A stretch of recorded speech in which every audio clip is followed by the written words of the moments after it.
A Fed introduces a new championship that could change the way teams are built, pulling back the curtain on a long-running organization with deep roots and legacy, and putting the spotlight on the fallout from a show with quite a bit of buzz. Merry Christmas. From the eFed Watcher.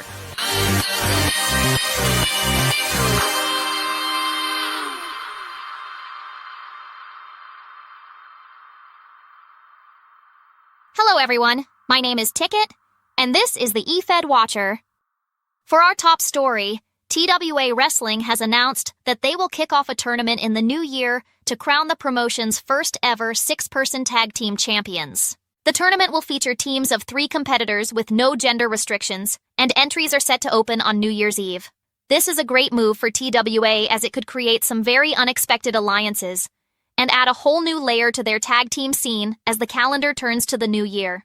Next, we take a look at a CAW Fed. I feel these don't get as much attention as the writing Feds, but they still deserve a spotlight.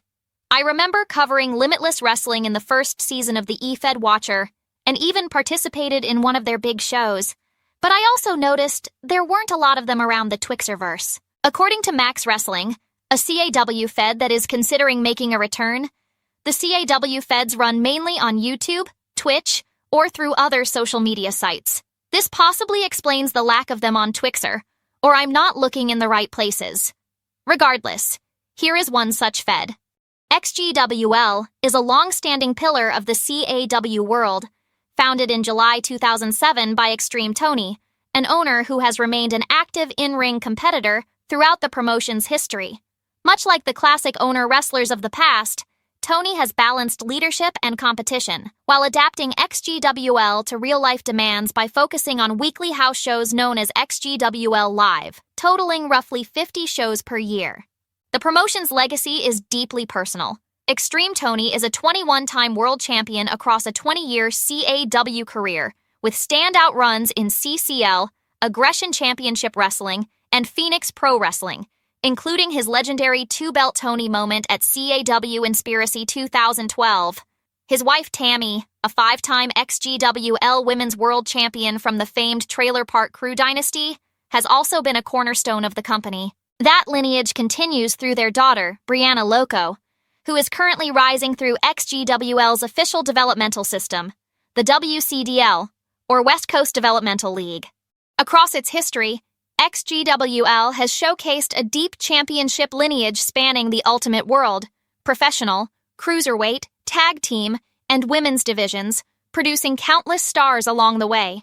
Today, champions like Trey Steele, Electro Inferno, AJ Cool and Slash, and Moonlight represent the present and future of the company.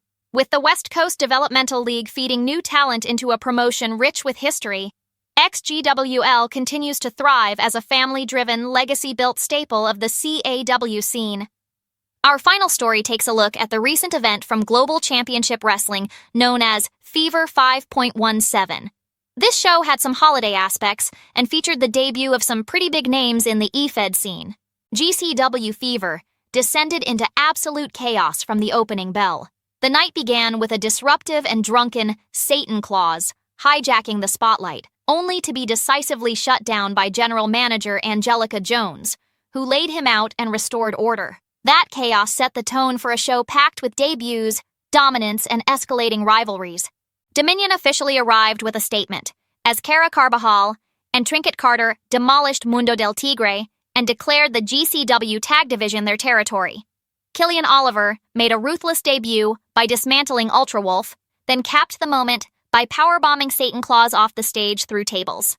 The legendary Stacey Jones impressed in her GCW debut with a decisive victory over Chase Upshaw, while Icon Anozi steamrolled Religious Right in a dominant first appearance that ended in a quick submission.